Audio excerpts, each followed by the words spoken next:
आज देव दीपावली का पावन पर्व है। आज गुरु नानक देव जी का भी पवित्र प्रकाश पर्व है।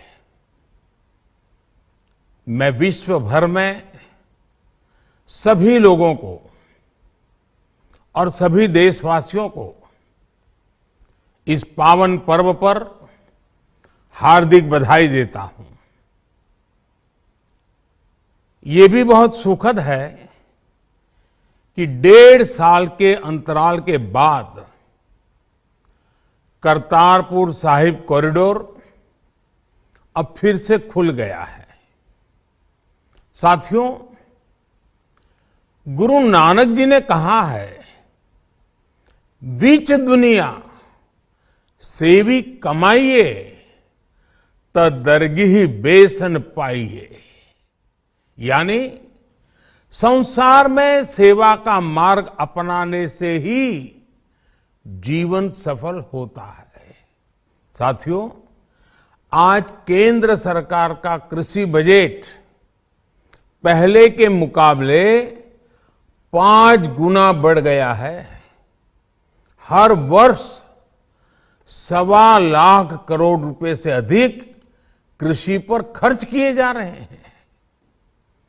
1 लाख करोड़ रुपए के एग्रीकल्चर इंफ्रास्ट्रक्चर फंड के माध्यम से गांव और खेत के नजदीक भंडारण, इसकी व्यवस्था, कृषि उपकरण जैसी अनेक सुविधाओं का विस्तार, ये सारी बातें तेजी से हो रही है। गांव गरीब के उज्जवल भविष्य के लिए पूरी सत्यनिष्ठा से, किसानों के प्रति पूर्ण समर्पण भाव से, नेक नियत से ये कानून लेकर आई थी।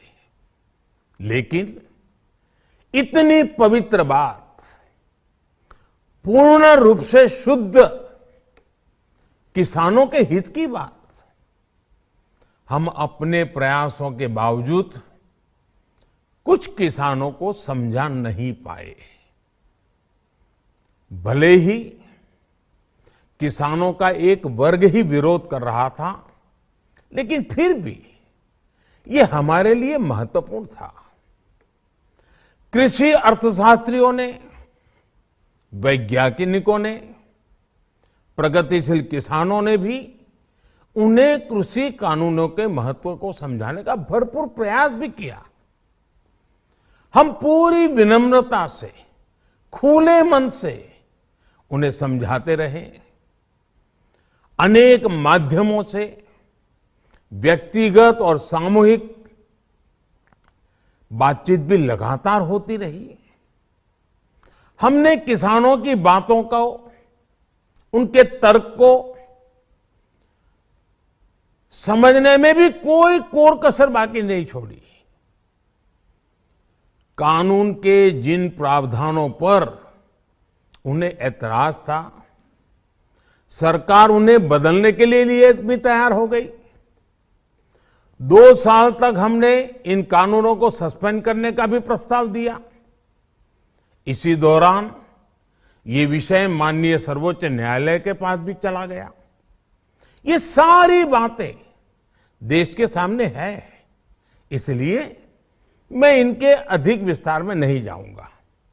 साथियों, मैं आज देशवासियों से क्षमा मांगते हुए सच्चे मन से और पवित्र हृदय से कहना चाहता हूं कि शायद हमारी तपस्या में ही कोई कमी रही होगी, जिसके कारण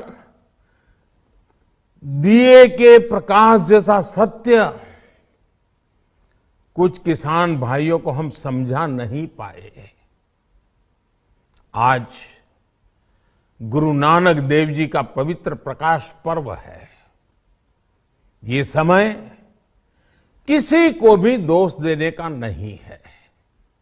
आज मैं आपको, पूरे देश को ये बताने आया हूं कि हमने 3 कृषि कानूनों को वापस लेने का, रिपील करने का निर्णय लिया है। इस महीने के अंत में शुरू होने जा रहे संसद सत्र में, इसी महीने में, हम तीनों कृषि कानूनों को रिपील करने की संवैधानिक प्रक्रिया को पूरा कर देंगे।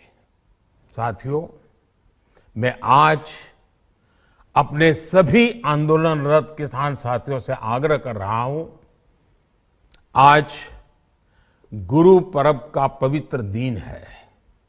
अब आप अपने अपने घर लौटे, अपने खेत में लौटे, अपने परिवार के बीच लौटे। आइए एक नई शुरुआत करते हैं, नए सिरे से आगे बढ़ते हैं। साथियों, आज ही सरकार ने कृषि क्षेत्र से जुड़ा एक और अहम फैसला लिया है। जीरो बजट खेती यानी प्राकृतिक खेती को बढ़ावा देने के लिए, देश की बदलती आवश्यकताओं को ध्यान में रखकर क्रॉप पैटर्न को वैज्ञानिक तरीके से बदलने के लिए एमएसपी को और अधिक प्रभावी और पारदर्शी बनाने के लिए, ऐसे सभी विषयों पर भविष्य को ध्यान में रखते हुए निर्णय लेने के लिए एक कमेटी का गठन किया जाएगा। इस कमेटी में केंद्र सरकार, राज्य सरकारों के प्रतिनिधि होंगे, किसान होंगे, कृषि वैज्ञानिक होंगे, कृषि अर्थशास्त्री होंगे। साथियों, हमारी सरकार किसानों के हित में काम करती रही है और आगे भी करती रहेगी।